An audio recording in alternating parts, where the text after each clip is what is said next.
বিকেলে কাঁচরাপাড়া থানা মোড় থেকে শুরু করে গান্ধী মোড় হয়ে বাগমোড়ে এই রোড শো শেষ হয়। বলাই বাহুল্য, এই রোড শো জনসমুদ্রে পরিণত হয়। রাস্তার দুধারে আম জনতা বহুক্ষণ ধরে অপেক্ষা করেছিল অসমের মুখ্যমন্ত্রী দেখার জন্য। সংবাদ মাধ্যমের মুখোমুখি হয়ে অসমের মুখ্যমন্ত্রী হেমন্ত বিশ্ব শর্মা বলেন, আগামী দিনে বঙ্গে ডবল ইঞ্জিন সরকার হবে। দেখুন কাঁচরাপাড়া থেকে সতীনাথ ভট্টাচার্যের বিস্তারিত রিপোর্ট। আসামের মুখ্যমন্ত্রী আসামের জনজোয়ার একদিন উৎসবে পালিত হয়ে গেল। কি বলবেন? বীজপুরের মানুষ রাস্তায় নেমে পড়েছে, ভয় ভেঙে বাধা ভেঙে নেমে পড়েছে। আমাদের মিছিলে এত লোক বলে লাভ নেই যে সব আমি সংগঠন করে নিয়ে এসেছি, না। মোদিজির ডাকে সাড়া দিয়ে বীজপুরের জেনজিরা রাস্তায় নেমে এসছে আমাদের এক্সপেকটেশনের বাইরে। আমি সব লোক জড়ো করে নিয়ে আসিনি, বিরোধী দলের সেই জোর থাকে না। মানুষ রাস্তায় নেমে গেছে, বীজপুরের দুর্যোধন দুঃশাসনের ভয় ভেঙে মানুষ রাস্তায় নেমে পড়েছে। এবং আমি বলছি এই ঝড় সাইক্লোন সুনামি হয়ে যাবে আগামী 3 দিনে, 26, 27, 28। তৃণমূল পারলে এই ঝড় আগামী 3 দিন ঠেকিয়ে দেখা। ওনার অভিজ্ঞতা থেকে উনি এই দেখে উনি আপ্লুত। উনি এত দূরে আরো আগে থেমে যাওয়ার কথা, জনসমুদ্র দেখে উনি আবেগতাড়িত হয়েছে। আমি ওনাকে জিজ্ঞাসা করলাম, আপনার অভিজ্ঞতা কি বলছে? বলছে তুমি জিতে গেছো।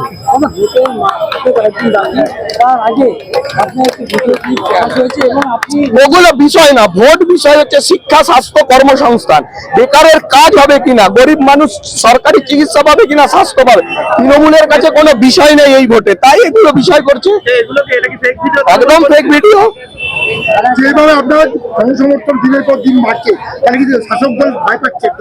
শাসক দল শাসক না, অ্যাকচুয়ালি ওটা এখন এসইসিআই হয়ে গেছে বা অন্য কোনো পিডিএস হয়ে গেছে। নেই মানুষ, নেই মানুষ থুতু দিচ্ছে তৃণমূলকে, চোর চোর বলছে। জনসমুদ্র দেখেছেন? আমি বলছি 26, 27, 28 3 দিন তৃণমূলের জন্য কাল রাত্রি। তৃণমূল 29 তারিখ বেরোবে না, কারণ পাড়ায় পাড়ায় জনবিক্ষোভ হবে। অভিনেত্রী পর্ণামিত গতকাল এখানে বীজপুরে কালী শহরে এসে বলছে বিশাল উন্নয়ন করেছে শ্রাবন্তী, পর্ণমিত্র, অপয়াগুলো আমাদের থেকে গেছে। মার কাছে প্রার্থনা যে আমরা বেঁচেছি। এই অপয়াগুলো সত্যি তো আমাদের ভুল ছিল। 2021 কামিনী কাঞ্চন এসে হারিয়েছিল। আমরা এবার ভাগ্যবান, মা আমাদের শিক্ষা দিয়েছে উপর থেকে যে তোরা দোলের দিন আমাদের কর্মীরা মার খাচ্ছেন, আর সেই সময় আমাদের প্রার্থী শ্রাবন্তী মদন মিত্রের সাথে নাচছে। আমাদের ভুল ছিল, তাই মানুষ এবং ভগবান আমাদের শিক্ষা দিয়েছে 21-এ, এবং সেই শিক্ষা থেকে আমরা শিক্ষা লাভ করেছি। ওই জন্য 26-এ দেখুন কোনো বেনো জল নেই, কোনো জয়নিং বড় নেই, আমরা হই হই করে এগিয়ে চলেছি। আর আমাদের অপয়াগুলো, ছাপমালগুলো তৃণমূলে গিয়ে ভিড়ছে। আসামে বিজেপির সেঞ্চুরি, বাংলায় বিজেপি ডাবল সেঞ্চুরি।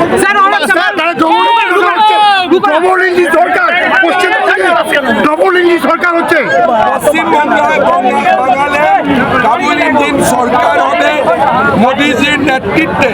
পশ্চিমবাংলা আবার সোনার বাংলা হবে।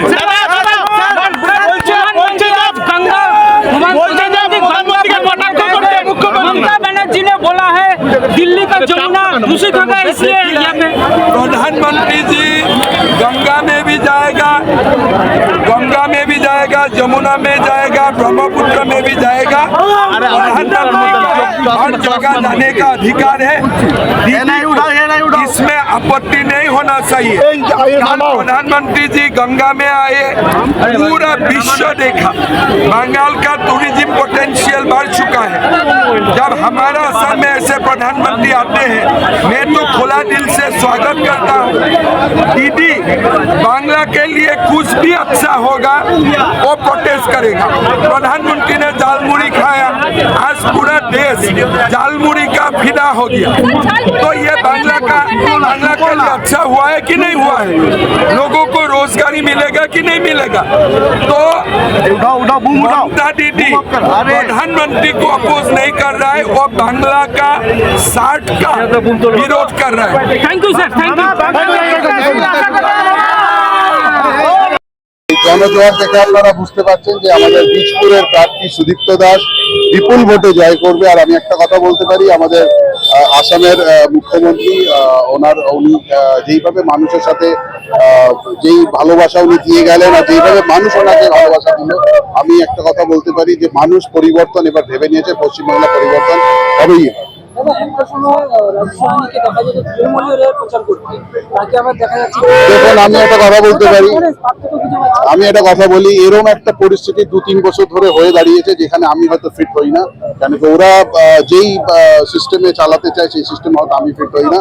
এই জন্য এখন যা পরিস্থিতি এর মধ্যে আপনি একটা শিক্ষিত ছেলে হয়ে আপনি ওর মধ্যে ফিট হতে পারবেন না। আপনাকে অবশ্যই একটা মানে আপনার বেঙ্গলের বেটারমেন্ট হোক, আপনার যুবকদের চাকরি পাক, আর এইগুলোর জন্য আমরা এগিয়েছি যাতে আগামী দিনে আমাদের উজ্জ্বল ভবিষ্যৎ হোক, বিজপুরের কেন সারা বেঙ্গলের উজ্জ্বল ভবিষ্যৎ হোক। বিভিন্ন জায়গা থেকে অভিযোগ আসছে যে লক্ষ্মীর ভান্ডারে 2,000 টাকা, তার পাশাপাশি অন্নপূর্ণা ভান্ডারের জন্য বিভিন্ন বাড়ি বাড়ি গিয়ে ফর্ম ফিল আপ করা হচ্ছে এবং জিতলে পরে 3,000 টাকা দেওয়া হবে, এটা বলছে। অবশ্যই এটা আমাদের হোম মিনিস্টার সাহেব, আমাদের অমিত শাহজি যেরকম উনি ডিক্লেয়ার করেছেন যে 3,000 টাকা করে অন্নপূর্ণা ভাতা যেটা দেওয়া হবে, অন্নপূর্ণা ভান্ডার, আর প্লাস আমাদের বেকার যুবকদের জন্য 3,000 টাকা টিল দ্য টাইম ওনারা চাকরি পান। তো এটা আমি একটা কথা বলতে পারি, এটা মানুষের জন্য যেই প্রতিশ্রুতি দিয়েছে এটা বিজেপি করবেই, আর ওর জন্য প্রস্তুত আছে। আমরা পশ্চিমবাংলার মানুষ আর মহিলা সবাই প্রস্তুত আছে। 1,500 টাকার জন্য ভবিষ্যৎ নষ্ট হচ্ছে আমাদের যুবকদের। আজকে দেখুন 26,000 মানুষ আজকে দেখুন কিভাবে রাস্তায় বসেছে, কিন্তু একটা আমাদের মুখ্যমন্ত্রী, এরমই মুখ্যমন্ত্রী আমাদের, যে উনি আইপ্যাকের যখন ইডিএড হয় উনি ওই স্টাফদের জন্য বলে আমি ওদের চাকরি দেবো, কিন্তু 26,000 লোক যে মানুষ রাস্তার উপরে বসে আছে তাদের যে পরিবারের কি অবস্থা ওটা উনি একবারও ভাবলেন না। দেখুন, কাজ করার পরিবেশ একটা ব্যাপার থাকে ওইখানে। আমি আপনাকে বলে দিই, আমার কথা তো ছেড়েই দিই, 70% কর্মী, তৃণমূলের কর্মী ওইখানে সাফোকেশনে আছে, আমি এটা আপনাকে বলতে পারি। সবাই চায় পরিবর্তন, এটা আপনারা বুঝতে পেরে যাবেন। বিজপুরের যখন 4 তারিখে আপনারা রেজাল্ট দেবেন, সারা বেঙ্গলের রেজাল্ট দেখবেন, সারা বেঙ্গলেই একই পরিস্থিতি। আজকে রোড শো এর পরে জয়ের মাঠটা কি আরো বেড়ে গেল বলে? অবশ্যই আমাদের ডে বাই ডে আমাদের পার্সেন্টেজ অফ গ্রোথটা বাড়বে, আর আমাদের পার্সেন্টেজ অফ উইনিং পার্সেন্টেজটা আমরা বাড়ানোর চেষ্টা করবো, যাতে আরো বিপুল ভোটে যাতে আমরা জিততে পারি। মানুষের আশীর্বাদ। আগামী 3 দিনে আরো কিছু চমক রয়েছে বিজপুরে? এক এক করে আসতেই থাকবে। আমাদের মোদিজি তো আসছেন, আপনারা জানেন 27 তারিখে। তো এটা খুবই বড় ব্যাপার আমাদের জন্য। আমাদের দেশের প্রধানমন্ত্রী নিয়ে আসছেন, এটা আমাদের জন্য গর্বের ব্যাপার। আমরা